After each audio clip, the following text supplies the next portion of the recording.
Welcome to Slayerfest 98. I'm Kimberly Ann Southwick. I'm Zachary Patton Garcia. I'm Gabe Gonzalez. And I'm Ian Carlos Crawford.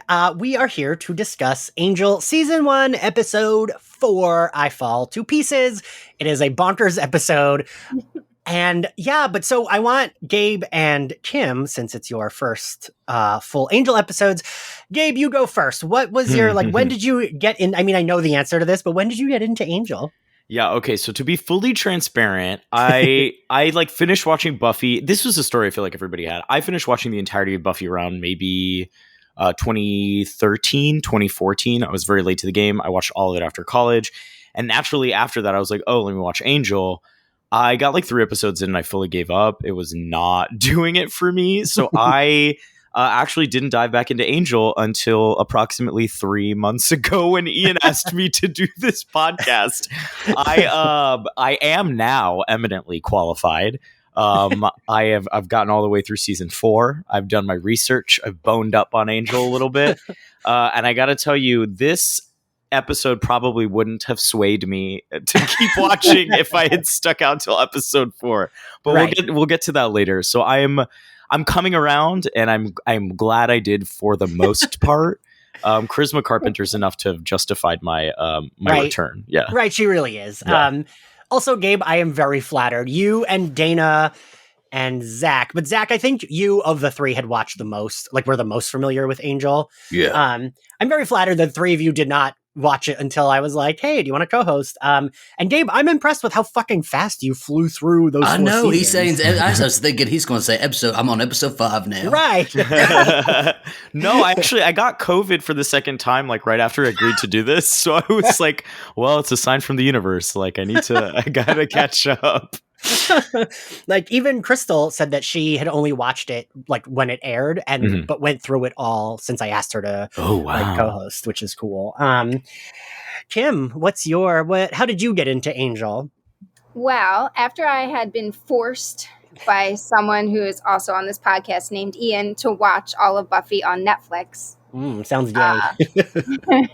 In the early, what are we calling the 2010s? In the early 2010s, I decided I was going to go right into Angel. And I remember feeling like, ooh, maybe I should have started watching it like as it aired with Buffy rather than completing Buffy and then starting Angel. But it was too late at that point to do that.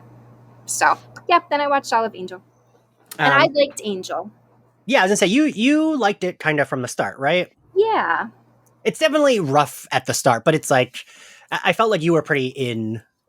Like yeah, I mean, I think I watched TV differently back then too. Like I would be like grading papers as an adjunct, which only requires, a very small amount of your attention to the paper grading, not getting paid a lot. Yeah. So yeah, and then I was like watching TV, whereas now I'm like, ooh, I have to pay attention more. Yeah. I can remember. I think I might have been like out drinking, and you were texting me.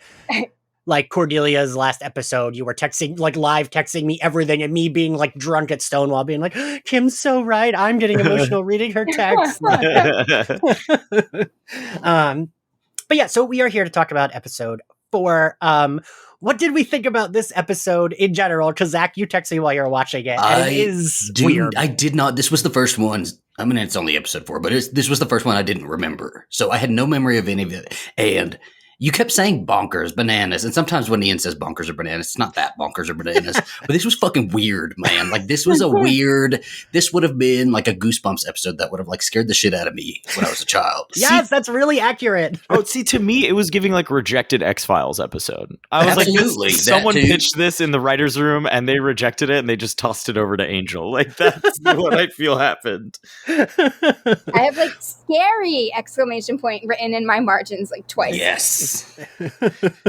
Also with like hints of like problematic Orientalism that we also see kind of like peppered throughout season 1 of Angel, where it's like, yes, yogis and gurus, and we have to go down to Koreatown for the mystical.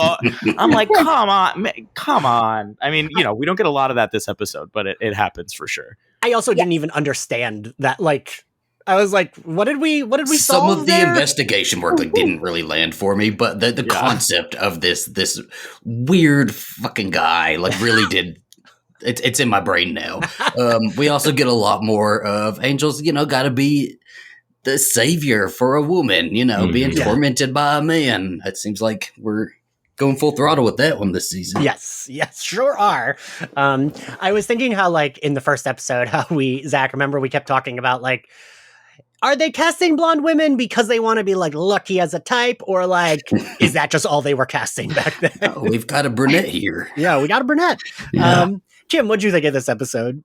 It was scary sometimes. Oh, it did scare you? Yeah, there were parts that were scary. And then other times it was more like, am I watching an episode of Law and Order SVU or an episode of Angel? Wait, actually, though, yeah. Gabe, what'd you think? Okay, yeah, again, rejected X-Files. It was giving that. And I also think, like, very early on in season 1 especially, we're getting a lot of these, like, the real monsters are predators. It's like a lot of douche bros who are like impregnating women for a demon, or like creepy doctors, or like kind of like agents who've got to deal with the devil. And I understand we're kind of like trying to make that allegory. It just felt I don't know, kind of like half-assed. And then again, it's like at the end, it is sort of Angel is the savior, right? So I didn't really get anything out of it. And this one episode is really just one storyline, right? We don't have like an A, B, and C plot. Like it's just this. And I don't know if this was compelling enough to like sort of sustain an entire episode. I mean, some of the things I do enjoy were the big question marks in my head after episode 3, which is like, how are they making money? Which is apparently a question only Cordelia thinks to ask. And I love her for that. Thank you. Jim, that part of Cordelia actually did remind me a lot of you. Aww. Like, because I feel like when, like, so Kim runs a literary magazine called Gigantic Sequence, and Kim is very good at keeping track. She's like, if we do not do this, we will have no money all year. We need to do this thing so we have money for the magazine. Like, Kim was always very good at that. Which I'd love to. Jim, I have to say, we are the bestest best friends, where she can even fire me and we're still best friends. But like, I kept thinking of you, how it's like, oh yeah, that's the boring part. But you're like, yes, this is the boring part. But like, someone needs to keep track of this. Well, Cordelia went broke before, right? Yeah. So she knows. Yeah, she knows. Yeah. In terms of stuff like that, like the whole thing of where Angel is going to be feeding, like where he's getting his sustenance from, like they just dropped that and now they're focusing on the money. Yeah, they do. They really do. Because like, especially he comes in and drinks coffee and like, that's so weird. Didn't in the first episode he say, I don't eat? Or like, there's an episode where he just says like, I don't eat. And it's like, well, wait a minute. And like, what would coffee do? Like, the rules of the vampires don't really make sense to me. They never have. But their bodies are dead. Their bodies don't do nothing. So what is the coffee doing with him? This was also my question, and we'll get to this later in the season, but there are several times where like Angel showers, and I'm like, what? Do you sweat? Like, what is there a metabolism? Like, how does that work? Why do you shower for fun? So many questions this season that are just like up in the air for me. It's just to feel something. He just wants to feel something. That's gotta be it. Yeah. It's like a habit. It's like a comfort habit. He puts on the ring and showers. Or to drink coffee, just like the little things, right? So we open on, I like Cordelia's going through the bills and she's like, oh, my favorite, rent. She says she wants a raise. And like, I wanted to see what everyone else, I kind of like Doyle ranting about Angel and just kind of delving into him being attractive. Yeah. And Cordelia's like, is this a private moment? Should I leave you alone? And then I liked like a beat later after Angel comes in, he gets the vision and he's like leaving. And he's like, okay, maybe I am attracted. Like, I kind of like that, right? I loved it. So good. Okay, so I wasn't sure if it like played as like maybe like a little like homophobic or something, but it really doesn't to me, at least, right? Oh, I don't know. It's like borderline gay baiting. You know what I mean? We've got to have it. They know who's watching. It's fine. They do. I do like that they're like, oh, we need to talk to him about charging. And Cordelia's delivery of get over it, but in a sensitive way, is just very good. We cut to the credits, and post credits, we meet Melissa. And it feels like they definitely tried to give her, there's like, right, it's like, oh, look, there's the wrong name on the cake, and but this has nothing to do with what we'll see later. They try to like give her a little bit more of like a fleshed out character. Do they though? But I mean, like, well, shit like this, like, it almost feels like, I mean, I'm sure it's like 2 minutes, but it feels like, what are we doing here? When it's like, oh, there's like wacky antics with the cake, and she's like also scooping it off with her finger is gross. No, I agree that it was like, what are we doing here? But again, to me, it felt a little bit Law and Order SVU, where they're misdirecting us. Yeah. And we're like, oh, okay, so clearly this woman's going to be mad about the cake, and that's the bad guy. The cake. I will say that, yeah, I mean, that's like my critique of season 1 is that it feels like Law and Order with like monsters, and I hate Law and Order. Like, I hate a procedural like so much. I find it so boring. And like, I never am sold on like us focusing on characters that we're never going to see again, because then why do I care? And I just felt like they were trying to give her a little bit more. And like, I do like in the end, it is like, she kind of does fight back, but like, meh, right? See, I was okay with her. I didn't, like, when we first started, I hate An Office. I hate, like, that whole setup with the cake and then her getting frosting on her lip. I'm like, this is so stupid. This is like knockoff Ally McBeal. But this was, by the end, I really did like her, and I liked that she was so ready. And I guess we'll get there, but like the awkwardness about the payment at the end. But she was okay with it because she's so ready to, like, you know, move on from something like that, or she's ready to just, you know, keep it as a business relationship. And I think that throughout this, we get, I don't know, I guess I'm like ranking the different girls that he's going to save throughout the season. And I do like her somewhat, you know? I mean, I definitely think she's in like one of the weirder predicaments of people. And like, I kind of appreciate that, again, the storyline is sort of like a metaphor for how like women who are often stalked or harassed or abused will go to the police and like won't be believed or be told that they're like hysterical or exaggerating, and then it escalates, right? Like, I get that. I just like, it's like kind of like, why do I care? You know what I mean? I think as a person, obviously we know she's someone in danger and she's someone who Angel needs to save. But yeah, I think even with this like extended exposition with Melissa, it still feels very like guest star damsel in distress. And like, to me, like the storyline and the character don't quite like rise above that. Yeah. Yeah. I think, and Zach, we talked about this. I don't remember the girl's name, but the woman he doesn't save in episode 1 who actually dies, I thought maybe she's been the best so far of those like one-off like women he has to save, even though she's the one he doesn't save. She was like more dynamic than like the ones we've seen so far. Yeah. So she gets flowers delivered. She sees the card. It's from Ronald. She gets upset. She goes to the bathroom. What a name. Takes her medication. And then back at Angel headquarters. Or no, then... God. No, yeah, back at Angel headquarters. They have a little... All I remember is that Cordy uses the R word, and I was like, no. Oh, yeah. Not great. So often, seriously. They use that word a few times, I think, this season. Wait, no. Okay, so before we get there, it's Angel does talk to her in the garage because she leaves work. Ooh, that's sketchy misdirect. Yeah. Again. This is just like, he's how old and hasn't picked up tact yet, and just thinks that appearing before women is the way to make them feel safe. And be like, I know what's happening to you. Like, no, that does not make me feel great. Like she already has one man saying that. That's the problem. Yes. That's the problem. A 20-something-year-old woman in a parking garage knows more than Angel does in his 100-and-something years on this planet. She knows that I'm not going with the guy who appeared in my parking garage by my car. Yeah. I mean, maybe if they try to frame it like, you know, he's making mistakes by doing these things rather than like she should trust him, it would be like, you know, the one of the reasons the procedural stuff doesn't work is because unlike Law and Order SVU, Angel is deadly serious most of the time and then like hilarious in other moments, and the transitions just don't always work. Like sometimes it's fine, but other times it's like, no, we can't go to that. You can't say a jokey funny thing in this moment. Right. So they would have made that like, oh, I kind of messed up because I went in and I approached her, and Cordy's like, oh, you know, if I were, you know, her, blah, blah, blah. But they don't do that. Right. Yeah, you're right.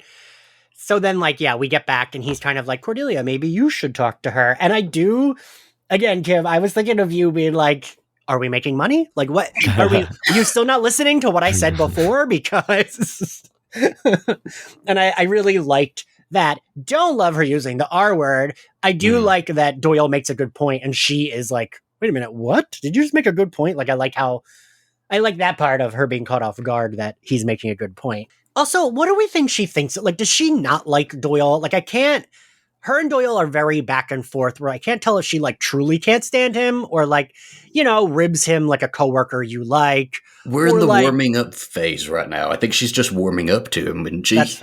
That's fair. Yeah. He's sort of like wallpaper to her most of the time.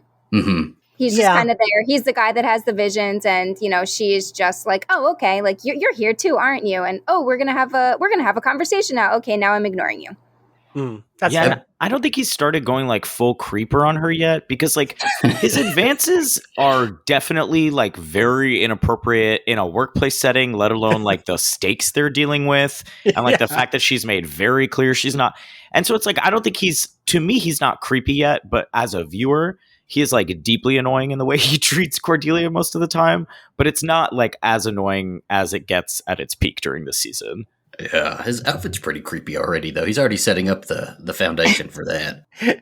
You don't like I like Doyle's jackets. Oh, no. He looks like... He dresses exactly like the vampire Buffy spotted out in the Bronze episode 1 of her show. It's exactly what he looks like. That's really accurate, Zach. Jesus. I'm like imagining a world where like Buffy just sees him making an unwanted advance to a woman and just like cuts his head off on the spot. Like we never just went straight for cutting the head off, straight for the beheading. Yeah. Creepy demon harassing women. Get him out of here. Come on. Can we talk to you just briefly about this surgeon guy and like why did she go on a date with him again? Because he comes off as like totally, is he aging badly? Like how old is he supposed to be? He comes off as a creep. He's like a, incel know-it-all. I would not, even if he like fixed my eye or whatever, I'd be like, hey, no, sorry. Like what was she thinking? I don't know, Cam, you and I have been on some pretty rough dates. Okay, true. She did make it sound like a pity date, which again, I think is like reinforcing this idea that like, I don't know, like maybe Melissa felt like pressured because of like the way women are expected to express gratitude. Like, I don't know, but they're like really hammering this home with her. And she's like, I just felt bad. He did this rare eye surgery on me. And I was like, that's what your insurance is for. Like they're paying him. It's fine. Like you don't need to feel bad. But yeah, I don't know. Yeah, to me also, the reasoning from the get, I was like, if that man fixed my eye and then I saw what he looked like and the way he acted, I'd be like out of there so fast. So fast. I could see myself being like, well, now I've been on my 10th date with this man. I truly hate him, but here we are. There's nothing I can do about it. But he's a doctor, Ian. You're dating a doctor. Listen, my mother would be like, a doctor? Ooh. I mean, Cordelia's even into the idea for just a second. She's like, I get it. It's, it's a doctor. Yeah. I guess we don't really meet him until the next scene on the street, which is right after this one. I was just about to say, so we finally meet our creepy doctor when she's at the ATM and her pin's not working. And in pops DeHoffrin, because it's the same actor that played DeHoffrin on Yonka and Calfreck's boss. Is it really? Oh, yeah. My How God. cool. Shut up. Yeah, they do that a lot. I love that. Where they'll like, if someone was in, so I think Tom Lenk told me when we interviewed him about this, that the rule they had on Buffy was if you were in makeup, you could like audition for another character. Oh, I mean, that would make sense, right? You know who was the Hands, though, that I found really interesting? He was the same Hands in the Addams Family and in what was that movie with Devon? Is it just called Idle Hands? Idle Hands, yeah. The titular hands. The titular role. That's funny. I didn't know that. That like, I guess that's a specialty, right? If you're like a hand actor, you can like. I just did like a hand crawl across my desk as if anyone can see it. I'm like, ooh, should I do that? So yeah, in this we learn, Tim, what do we learn from him? That he like does a quick exposition dump here. He's a surgeon. Mm-hmm. He has the ability to change her password. Yes, and also that. He thinks that they are like dating, even though they are not dating. We also get what he looks like, which again, I can't place how old he's supposed to be. Like, I'm very confused. I think he's just one of those like white dudes where it's like, he could be 30, he could be 50. Oh, no, not 30. He probably is. Yeah, we learn all that pretty quickly. We also learned that he prescribed medication for her that she wasn't taking, and he knew like exactly how many pills she took in the bathroom at work, which was like, and how she didn't take them at a certain time. Right, Okay. which is like, Ian, Exactly. you've seen this episode. Did you look for a floating eye in that scene where she is taking the medication in the bathroom? I'm positive there isn't one. No. Okay. I also, I think I've literally only watched this episode like maybe 3 times. Like, I don't think it's not an episode I just remembered, oh, it's the guy that played DeHoffrin playing this guy who can float his eyeballs and hands. But yeah, I didn't look for it, but I'm pretty sure there wasn't, because I can remember being like, oh, he knows everything she's doing because of that floating eyeball. So I was like, I wonder if it's in the office or something. But did I? I don't know. It could have been like right next to her head, and I would have missed it too. It's okay. It's okay. It just wasn't there. We'll go with that one. She's at home later, right? And is undressing, and that's when we see that it's that's the first time we see it. That shook me. It was insane. That was Zach took a picture of his screen and was like, "What am I watching?" and texted me that. And it just kept getting worse. Like, I thought that was the extent of it. This was just his little because he's an power. eye surgeon.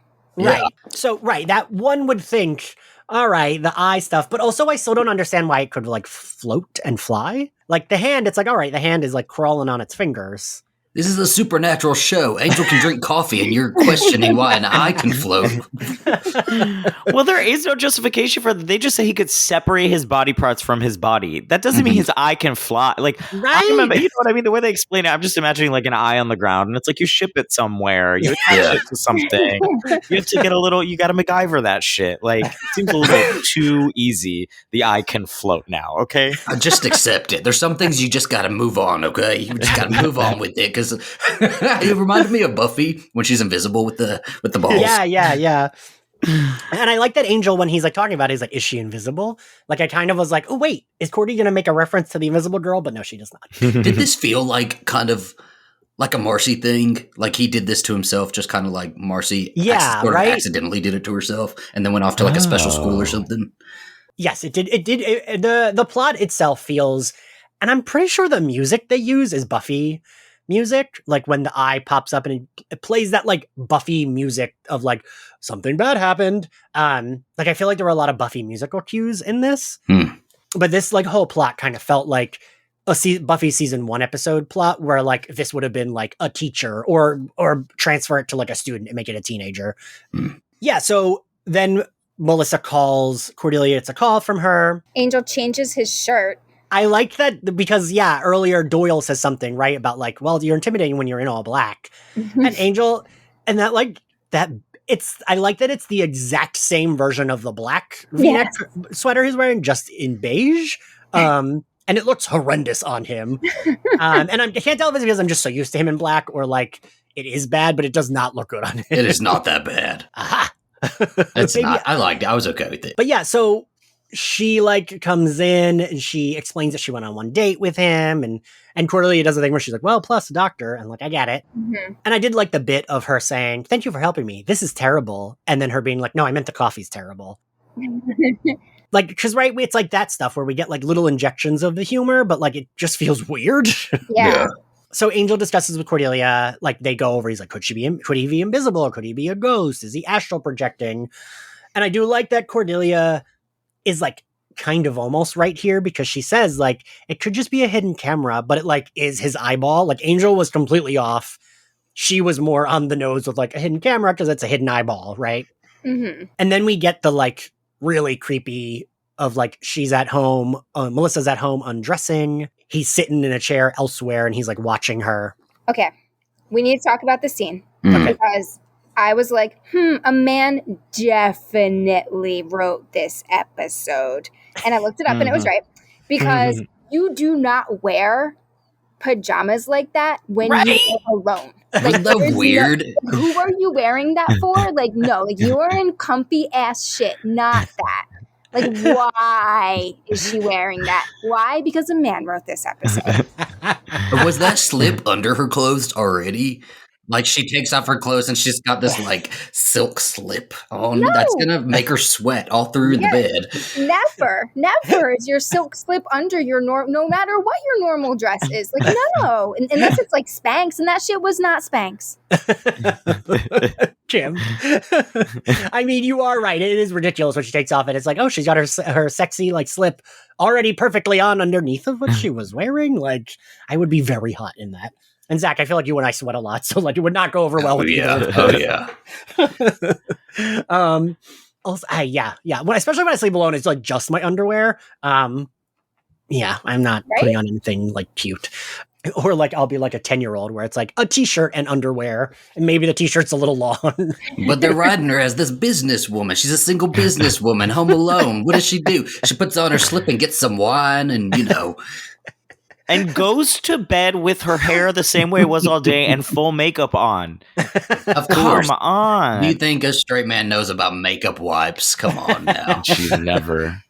I will say, before we get too far, one thing I did love about Melissa's appearance in Angel's office was the realistic coffee drinking.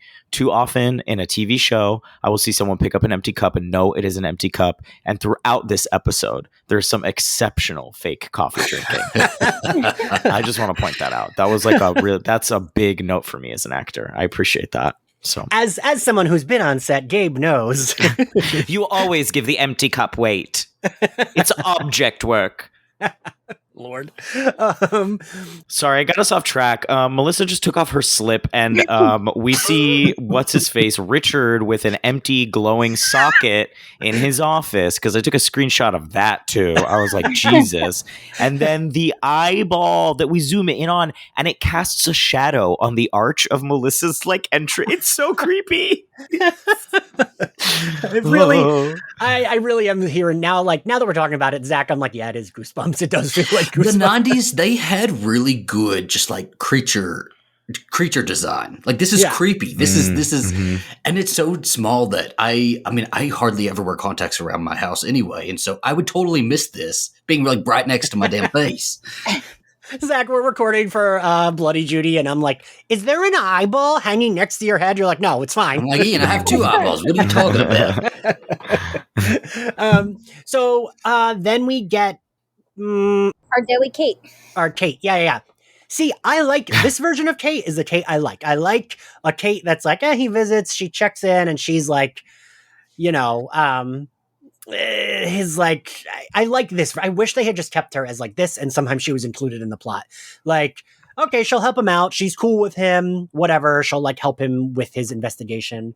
Like, I think she's better as like an ally in this way, and not, I don't know, someone who's like, oh, you're a vampire, I don't trust you now, when like, I don't know, you trusted him for like half the season prior to that.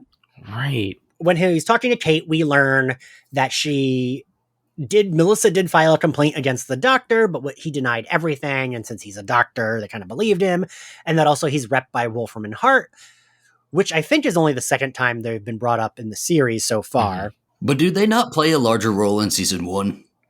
They do as the season goes on, right? Gabe, you just newly watched it. It like right as like halfway through, for sure. They start like using them more. No, yeah. By the end, there's like a Wolfram and Hart lawyer that's like very involved in what's going down, and we've met a lot. We know a little bit more about their motivation and like Angel's meaning to them and what they're trying to get at. But it's like weird because it's just kind of peppered throughout, and I was like, is this gonna pay off? And it kind of took a while, you know what I mean? And then I also like wanted to know more. Once I got to know more about their law firm, I was like, okay, well, what was their interest in representing like floating eyeball doctor? Like, you know what I mean? Like, we know they did, but I was like, is it because he's rich? Like, he's not a supernatural entity. He's like a very cocky man who just like went to a few TED Talks on meditation. Like, I don't know, you know what I mean? Like, we got a real loose thread here. But and does he like display his ability for them to take him on? Right. I wonder if they're like, you got to show us a supernatural or you're not a client. And he's like, look at this trick, and pops his eyeball out. So we learned that. And then Kate kind of gives Angel the like where the episode needs to go. Right. She's like, well, she needs to fight back. Otherwise, she's going to have nightmares about this man, and it'll still feel like he wins. And I don't know that, like, Kim, I'm curious. Give me your take on what she says about that. Oh, that was like they pulled that line straight from Olivia Benson in A Law and Order SVU. Yes, exactly. Olivia in that moment for sure. That's how I thought about that. All right, that's fair. A little too serious, right? Like this is the beginning-ish of the episode, and they're getting like very like dun dun dun or whatever I can't do the dun, dun. I know what Law and Order noise. You know what I mean? Like I like heard it in the back of my head, and I'm like, ooh, like this is serious stuff for a vampire dramedy. I guess I'm not really an SVU guy, so I just see Charmed, and they have to go to like the detective every episode for their little monster, Andy or Daryl, Andy or Daryl.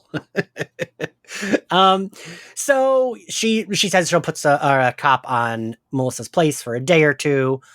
Then we cut to Cordelia, who's interviewing another doctor, maybe nurse, at a hospital. And I do love when we get Cordelia having to do some like investigation shit like this. Because I like that as the doctor's like telling Cordelia, she's like, oh, and then he was really good at like reattaching limbs and stuff. And she's like, ew. And the doctor's like, what? She's like, never mind. We'll keep going. Like, I love that shit. Then the nurse or doctor is like, oh, he's top in his field, blah, blah, blah. And then Cordelia is kind of like, which is very Cordelia, you know what? We're going to stop with the lies. I'm going to tell you the truth. This doctor's a creep. What do you know about him to tell me the like, whatever. She's like, the real dish on this guy. Yeah. And then what does the doctor tell Cordelia, Zachary? All about the other doctor. She says that he doesn't let anybody know on his practices, that he's pretty secretive, and he does some, what does she say, some pretty radical things. I think Cordelia and Angel both have really good acting moments in this episode. Because even right before this, when Angel is in the doctor's office, and oh yeah, we skipped that scene. I think for sure. He's like acting his ass off. He's like, you know what? If you had a woman, wouldn't you want to do everything you could for her? And doctor's like, yeah, I would. And then Cordelia's here, and it's like, I'm writing it's not going to be a nice story. Let me tell you, I'm going to tell you the truth here. They both do such a good job, and I actually really liked. I know this doctor that Cordelia's talking to only gets like a minute of screen time, but I really liked her. Yeah, you're right. Actually, we forgot to talk. I forgot because I just made like 2 notes about it. Then Angel visits the doctor. He tells him an elaborate backstory that does not pay off or matter for the future, and tells the doctor to give it some thought to helping him. Like, it's just because you're right, Zach. He does do some pretty good like work there with like and the way to get him to talk about Melissa and stuff. But it's just weird that like it doesn't matter, right? Like, I don't know. I found the scene that's coming up next, where he meets with the guru that wrote the book that he grabs. I found that scene the most useless. Yeah. Well, yes. So I would say that this one, in terms of uselessness, was like much less not useless than the one we're about to talk about. Professor Kimberly at Southwick, ladies and gentlemen. It just feels like they had a general idea for this episode and then just kept shoving investigative work into it. That like, I don't know, like who would he go see? He'd go see this guy, and this guy would tell him this, or and then we fill in the little gaps with coffee drinking. It's like there's not a whole lot going on in this. It's quality coffee drinking though, but yeah, it's quality. Gabe Gonzalez, quality coffee. Yeah, he just happens to pull like the right book off the shelf before the doctor returns from surgery that has an inscription by a guy that's still alive and close enough to LA for him to go visit and talk about this guy that he remembers inscribing a book from. Right. Called Anything's Possible. Like, why is that the title in the office? And you're like, this will give me a big break. And like the fact that it does. I mean, you got to look that up. You got to see if they have that at a bookstore. It's on Amazon, I'm sure. I can't wait to read the reviews. It's definitely like someone saw some Deepak Chopra books at a Barnes & Noble while they were trying to write this plot. And was like, there you go. We'll include a character like that. So we cut to Angel and Cordelia, which I do like this scene of them doing some research together. The two of them have like really good chemistry. And I say this a lot in our like discussion of the episodes, but like their like relationship feels so organic. It feels just like they're so cool with each other. They're comfortable. And I really that's very enjoyable to watch. I think even regardless of whether you do ship them or don't, like their relationship is enjoyable to watch just because it feels effortless. Right. Yeah, it almost feels like the writing about their characters like hasn't even been conceived of yet, but because of the way they really like dance around each other and like work so well together that it makes sense that that's where the whole series goes. Yeah, right? Yeah, I think that's really accurate, the way they dance around each other, because it just, like, it works so well. And then the characters, I think, with the most, as an audience member coming from Buffy, you have the most history with them. I think they have the most well-established, like, context and past and like relationship. And so it's interesting that they're like, kind of starting from scratch in some ways, but do have these connections. And I think it does, like Kimberly said, it takes the show kind of a while to realize that that's really the lifeblood. I feel like they were kind of dancing around that a bit at first. Mhm. And I think when we really lean into Cordy kind of being like the heart and soul of the show, and Angel's like sort of platonic connection to the real world and sort of grounding force, that's really when I like believe the relationships in the show. Like it takes a while. Yeah. It takes a few folks dying, but yeah. A few cast changeovers. Just a few. I'm glad we get that very good scene before we get this totally useless scene. Yeah. Also, Cordy's hair has been through Yes. some moments, but this is one I wrote down with several exclamation points. This like fake beehive updo with a hair, like there's I don't even know what's going on, but it's amazing. It's giving Star Trek. Once It's more in a again, different genre, yeah. Once again, Cordelia reminding me of Jim. Because Jim, you used to wear your hair like that all the time, right? Yes. What is it? What's the secret? You don't wash it. And you would use like legit chopsticks, right, Kim? Yeah, because it didn't give me a headache. The circles like pull. Yeah. Yeah. So Kim would always have like big chopsticks in her hair that she would just twirl around to make it like bigger. Oh, that's Up so till good. now, Cordy's hair is better than most of her wardrobe too. Like the wardrobe has not been all that special, and I've been watching for it. Like I love a good wardrobe moment, but her hair is always a standout. Yeah. I think Charisma Carpenter just has like very good hair. Like it's like very thick and very shiny, and like I don't know what her hair care routine is, but it's great. Although I feel like hair like that sometimes is like you just like have good genes with your hair, right? Probably. Like I remember my trainer telling me to plug Nudie Judy, which I think this is coming out a month after that one. But we were talking about it, and he was like, "Listen, my chest is mostly good genes." He was like, "I do work out a lot, but this is like." I just have good genes. And I was like, well, I appreciate you admitting that. But yeah, so we get them talking, and like they look up this author, and we find out the author is like a recluse. We're just speed past the shit that we don't need to know, okay? Yeah. I've already forgotten all of that. But they have a very weird beat that I like, though, after they find out all that.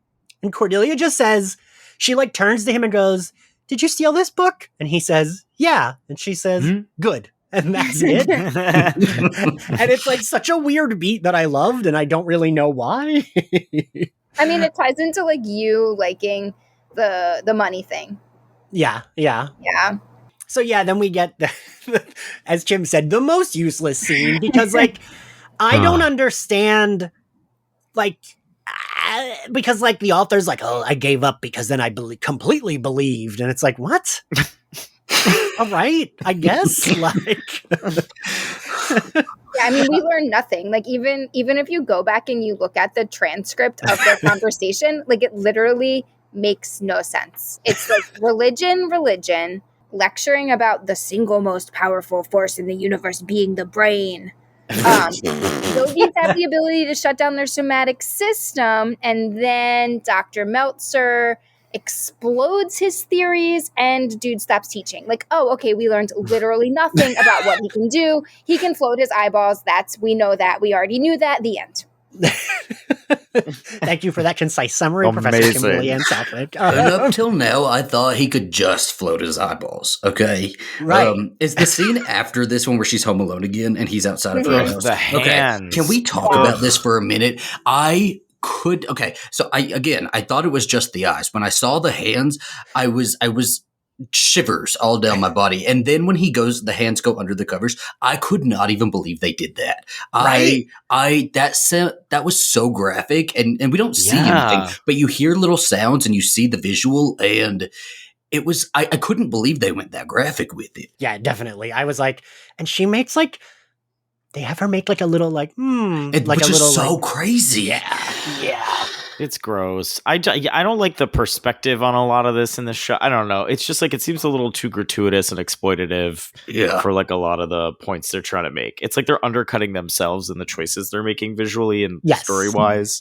Well, it goes back to what you said, Kim, of how like they can't decide if they want to be super serious or make it jokey. Yeah. And I feel like that's like leads to your point, Gabe, of undercutting it. It's like, oh, well, we're just joking about this, and then now we're doing this. And then when you see that scene, when that scene happens, it opens your mind up to all of the other stuff that like, because he just detaches, right? So like, I mean, without getting even graphic with any of the things you would think, it's like a weird, uncomfortable, like just the places that it sends your mind is this poor woman, you know?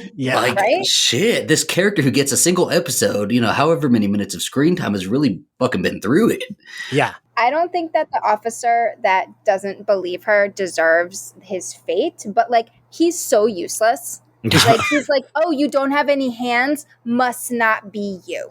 Right. It's like you're still watching through somebody's fucking window. Dude. Yeah. Like, talk about like the inadequacy of the police, like but right there. And like I also his death is so weird, right? Because I was like, why didn't she help him? Wait, that guy died? Like, he was fine. We don't see him die. He's getting hardly strangled for a second by the back of the neck. You're not getting strangled from the back of the neck. I'm sorry. He's fine. And he like the other thing is, so she runs out screaming, runs into Angel. Then the doctor sees her with Angel, and he sees that Angel's the guy that lied to him, blah, blah, blah. But Kate says, oh, the cameras we had in the hallway picked up nothing. The cop fell into the hallway with two hands, dismembered hands around his neck. Like, what do you mean you saw nothing? Meltzer's also a vampire, so he can't be recorded, right? That's a new vampire rule. Right, sure, yeah.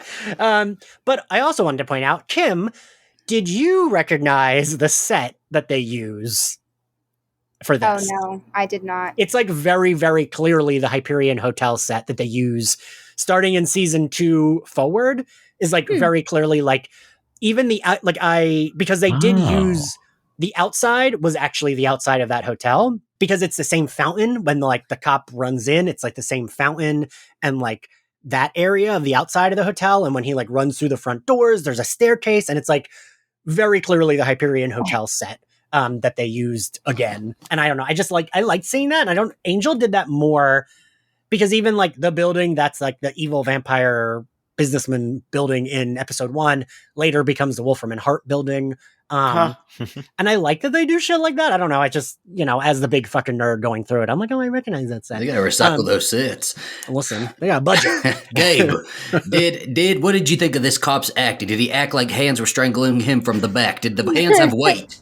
I mean, baby, I've seen a lot of strangulation in my time on receiving and giving ends of it. You know what I mean? It wasn't believable to me. Wasn't doing it for you. Okay. I also, going back to your point earlier, you were approaching this very seriously, but I started counting, Zach, when you were like, okay, what other body parts detach? And I was like, they did say 12 boxes, right? Yeah. It was something like 12 boxes. So it's like, okay, we're counting 2 hands, 2 feet, 2 ears, maybe 2 eyeballs. That only puts us up to like 8, right? I think the implication is supposed to be the strongest part, right? Like they are clearly implying that she is being sexually assaulted. And so your mind would go to not just hands. Oh, and that dick probably floats too. Ugh. That's disgusting. Did they put it in a box? Oh is it in I can't stop thinking about that. This is so weird. Ugh. I want to see Angel picking up a fucking disembodied dick and putting it in a steel box. A magical floating one. Also, the hand has to crawl, but the eyeball floats. So I'm wondering what the rule is. Right? Yeah. You know what I mean? Everybody part. They got the actor from the Addams Family, and they were going to let him do his work. Okay, we're gonna use him. So Angel's waiting outside once this whole police, inefficiency happens. Right. And Meltzer's like Homer Simpsoning in the bushes, and his hands and all his body parts return to him, which is really disconcerting to watch. And then Kate is also there because that's the officer that she put there. And Angel's like not telling her what's happening, which is weird. Like, doesn't she know that he's Right. like a supernatural being, question mark? No. Oh, no, she doesn't know yet. No. Oh, okay. Why did I think she knew? She does. I think halfway through this season, there's an episode where she finds out, and that's when she decides she hates him again. How long is Kate going to be in this? Because I don't care. The way that she treats him, though, like, it seems like she knows. And Well, I like watched the whole first 4. I watched all of the episodes. I rewatched them just now, and I felt like she should know. I'm like, why isn't he just telling her that he can take his hands off? But that makes more sense now, sure. Yeah, it's not till, I forget which episode it is, but when her dad dies, that's when she finds out he's a, like, vampire. Okay. Because it's like he can't get into wherever, and she has to invite him in, and then, like, something. I don't know. I don't know. Kate's one of my least favorite characters, so... But so then after that, what the fuck do we do? Oh, after that, to Angel investigations. Right. And Then we go. Angel's talking to her. Right. Angel's Melissa. talking to Melissa. Doyle and Cordelia are there. Angel gives her the like, you're strong because you survived, while the doctor is falling to pieces. Oh, look, the name of the episode. I fall to pieces. Yeah, why was This that is- song not in this episode? Exactly. And if the Barbie Budget. song is not in the Barbie movie, I'm going to be pissed about that one too. Oh, that's never happening. I was going to say, Kimberly, if the earlier scene with Kate was giving Olivia Benson, this scene is giving Chris Maloney. Oh, yeah. Just like a large hunk of meat, incapable of emoting, being like, you're so strong for doing this. Yeah. Large hunk of meat. Come on now. That's the genre of actor we're dealing with. Minus think, like yeah. the irrational anger coming from nowhere. Yeah, dude. That man should have been kicked off the force on like episode 5 of SVU. It's wild. Just kicking down doors with no warrants, choking people willy-nilly. Chris Maloney was the problem, okay? I want him to be my problem. Anyway, so Exactly. I don't appreciate Chris Maloney slander.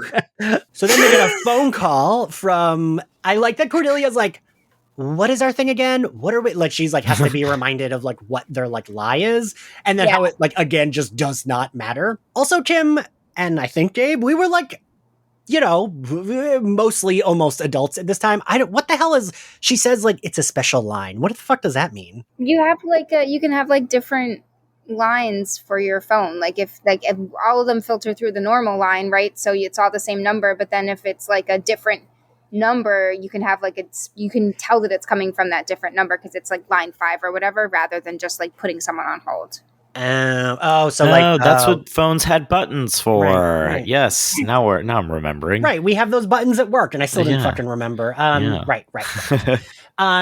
So the doctor, she's just like, Jensen, whatever, puts him on hold, and she knows it's the doctor. The doctor... Hold on, though. Because he's like, oh, y'all are open late or whatever. Right. And she's like, yep, like, we're here for our clients. And, like, they should know that he knows it because he says that. I feel like Angel should not be so blindsided in the next scene because of the conversation that Meltzer has with Cordy here. Like, oh, it's screaming trap. I'm like, you all know. I know it's episode 4 and we're new to the game, but baby, like, come You're on. from Sunnydale. It's not episode 4. There's 3 seasons of this shit before That's this, true. right? Yeah. I thought that he was going to end up going for Cordy because it always seems like that's how it goes, is that he's obsessed with the girl at first and then goes for Cordy later.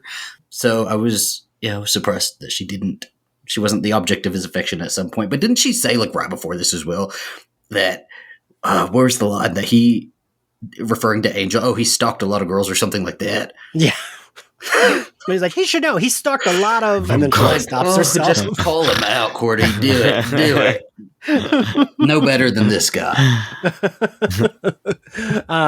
Angel then we get like, it reminds me of the judge from season 2 when he's like, oh, I got to get the steel boxes to put his like parts in.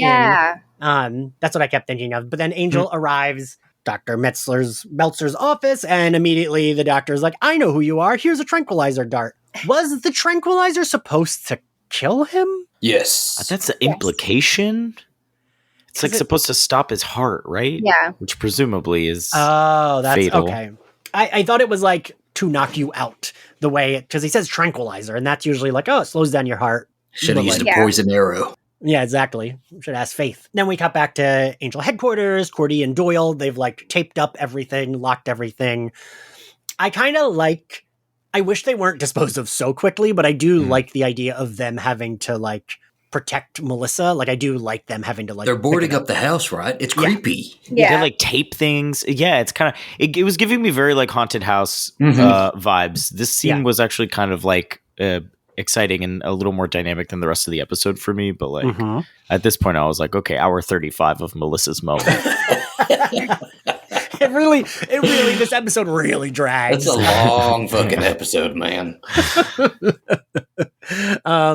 So then, they hear a noise. They're both kind of like, I like that. Like they both, and this felt like me and you, Kim. It's like, they're both fucking nervous, but they're trying, but they're like, he's like, take a weapon. We're going to pretend we're talking about gambling and we don't know what we're talking about, but we're like pretending. And then it is kind of like, even though it's just like a dude with a hand on the grate, because we know it's supposed to be a disembodied hand, I do think the hand on the grate looks creepy.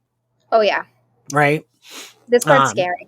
Yeah, it's horrifying. Especially because, like you know, if this were real television, they cut to commercial with Angel, like, you know, after he's been injected. And this guy said he just killed him. And we're like, we don't know the vampire rules because there are none or there are too many. You have to watch a whole bunch of commercials worried about Angel. And then you come back and they're like securing the house. And that's scary. And then you know the hand's going to be there, but it's still scary. Yeah. Those little fingers coming through the tape, it like reminds me of like a glory hole at like a bathroom someone's tried to close. And there's always going to be little fingers coming through them. That was the scariest image to me. There's always going to be little fingers coming through. There's always, if there's a little hole you've taped over, someone's going to get through it. I'm not sure how this fits in with that metaphor, but I think what's most scary about it is they hear it before they see it. Yeah. Are we still talking about the glory hole or the episode? I'm not sure. They hear the tap, tap, tapping of the foot, and they know the hand will be coming through the grate. Ian, should I cover my eyes? I always say Kim's my only friend that I'm like, I don't get super sexual around. So, but my friend Ruben and I are in a group chat with Kim, and I'll be like, Kim, cover your eyes, don't read these texts, and then we'll like talk about sucking dick. I love that. Oh goodness! Oh good, we didn't get that graphic. Okay, this all of his little like ways to get into this building are super creepy, right? The hands come through. We get the hand opened the door, right? It like crawled through and opened a door, and he like goes through. And what else is like missing? There's an eyeball again. It's an eyeball, right? Yeah. Or does he have like the key because he knocked Angel out? I thought that's how he got in. I just assumed. But then why would the hand be coming through? Well, because he's got to send the hands because it's like his weapon. Otherwise, he's just a dude. I picture his feet coming off like Brat's feet too, and so they come in and do something. But so the hand attacks Doyle, correct? Yes. And then he attacks Cordelia, and he fucking knocks her shit out. Yes, like it was hard. I actually put in my notes, fucking rude, because like Doyle just gets pulled into the grate, which I mean, granted, that would hurt him too because he would hit shit. But like, yeah, he like grabs her and like hits her against the wall and then throws her in a fucking closet. And like, it would have been better to give this scene a little bit more time and cut out something else and like make it like a real horror movie, right? Where the hand is like coming at them with something and she's like crawling back or something, right? I know the perfect scene to cut from earlier. I think we've got two actually. Yeah. We have several. Zach, that's funny because I was thinking about like this scene I would have liked if it were like it needed to be longer to be like really good because it's always enjoyable to watch. Like, you know, we like that on Buffy when like before Willow had her powers, right? And it would be like Willow, Xander, and Giles that had to like do the thing if like Buffy was in trouble. And like I would enjoy that. And this would be enjoyable to see Doyle and Cordelia. So Zach and I, spoiler, I was probably out already by the time you're listening to this, for My Bloody Judy just did an episode where we talked about a chase scene that we really love. And I was thinking about that with this. Like, this would have made a cool chase scene for, like, both Doyle and Cordelia. Yeah. I see a hand crawling at, like, Cordelia, and Cordelia's, like, crawling backwards and, like, kicking at the hand, and, like, Doyle's trying to, like, stab it or something, you know? Like, some little fun. Like, make it fun, at least. Yeah. I mean, I know it's a really serious topic, and, like, all of the things he does with his loose body parts are really serious, but this was perfect setup for horror. Like genuine horror. Yes. Because, like, some of them did feel like, you know, when the hand's crawling up the side of her bed and we just see, like, the fingers first grasp, that feels very horror movie, right? Yeah. Mm-hmm. We just don't ever, like, quite get there, but it is, like, a horror, like, influenced. Well, that's the problem. If they went police procedural and they should have went, like, campy horror, and then you can have the funny moments and not have them feel like Yeah. not have them fall as quickly because it's camp. Yeah. Yeah. And have Melissa like cut the fingers off or something, or like step on the eyeball. Ooh, yeah, I would have liked that. Ooh, I would have really liked I wouldn't have liked that noise. that. She says, "Watch this, bitch." Squashes him. And then complains about ruining a perfectly good shoe. Come on. It writes itself. So then he like tells her something like, oh, like, you know, we can't be together, blah, blah. You're with Angel. And then Angel has his hero moment where he pops up right behind him. But not before Melissa stands up for herself and says that he is the weak one. Suddenly not drunk, even though Doyle gave her like a suspicious amount of whiskey because it tastes good and relaxes you, according to Doyle. Creeper. Really is like totally sober and stands up for herself, which I guess like in an adrenaline fueled situation, like your drunkenness maybe goes away. So Yeah. I mean, also there's no way you wouldn't taste whiskey, that much whiskey. But anyway, yes. Anyway, so she does get her moment of like telling him off because he is the problem. Then he says he killed Angel. And I do like her moment. I'm glad that we gave her, even if it's a one-off character, like she did deserve like the moment of standing up to him, right? Yeah. What was unclear to me is like, is her confronting him what kind of like breaks his concentration or like his focus? Or is it just like sort of like emotional catharsis? Emotional catharsis. No? Yeah, Okay. I think so. Because he thinks Angel's dead, so it's like a surprise when he is suddenly alive. More than Right. Yeah. And like, but I think Angel had said somewhere in the useless investigating they were doing was that this guy was literally like falling apart. Like he couldn't sustain this. It wasn't sustainable. It was like, yes. There's like a passing line about, I don't remember which useless piece of evidence he gets to lead him to that, but I know he's at some point in passing says like the guy is falling apart. Like he can't keep it up. Yeah, it's when they're outside of the apartment and he's talking to Kate. Like, I don't understand, again, how she doesn't know, so he must not be talking to Kate. But anyway, when he's standing outside the apartment, he's like, body parts will deteriorate if they're away from their host for too long. Okay. So maybe So it's sure. actually in the scene right after that. But yeah, it's shortly before this, so it's fresh in our minds. Yeah, okay. I knew that he like said it. I didn't really know why I just knew that that was a thing that was said. So sure, then he starts to fall apart. It is very gross, the visual of his teeth shooting out and then Angel smashing them. Or all of the body parts just kind of falling apart is really disturbing. That's all he's got. That's all he's got to fight with. That's it. I just like the idea of like smashing the teeth, just like real, that grosses me out. I don't know why, but it's like them getting smashed against the wall when it's like, and like they look like full dentures. So like, what is in his mouth? Like, yeah, like the gums come out too. Like what? Like what's going on, man? And I do like that he has this very pathetic line of "We could have been so happy" before Angel just like bumps his head off. And it's like very clearly a dummy head bouncing on the like ground. I mean, I don't understand how that works. Like, if he doesn't want his head to come off, then it shouldn't come off, according to the nothing that we learned in the useless scene. But it's because it wasn't sustainable, so his body was starting to fall apart. So it made it easier to like lop his head off, I guess. Okay. Sure. Fine. Yeah, I mean, granted, his body should have been able to still fight Angel at that point, right? Because, all right. He's fighting. Yeah, that's a thing he can do. Yeah. But again, this is very, very on the surface, like plot monster. It's a quick ending too. Yeah. He just like takes him out. Yes. So it's the next morning at Angel Investigations, and we've got a little frame narrative where Cordy now is disappointed in the days-old coffee, and Melissa shows up with a plant as a gift for helping her. And then Cordy and Doyle are kind of nudging Angel, like, come on, do the thing we talked about in the beginning. And Angel's like, oh, yeah, we charge or something. I don't know the exact words. And then she's like, oh, yes, of course, I forgot, and hands him a check and says, I hope I never see you again. Yes. So awkward. Okay, I do. So this is where I've been waiting to say it the whole episode. This is where I do love Melissa's arc in this episode. She gets one episode, she gets a whole arc, and she ends with, she kind of started her whole journey of what we know, right? With getting this surgery from this doctor and then feeling the need to, like, whatever the reason she went on the date with, but feeling the need to go on this date with him and then getting herself tangled up in this web because he just is that creep, you know? And she accidentally got herself tangled up in this web with this creep. And by the end, she's like, yes, I would rather pay you than this cross any sort of like emotional boundary or me feeling like I have to give you anything other than this fucking plant or anything. And then she goes off and lives her own life, right? She's not attached. I like that she's not feeling attached to Angel, that she's not like, swooning over him or anything. She comes, she pays her money, she gives the plant, and she walks out of there. Yeah, and I do like that.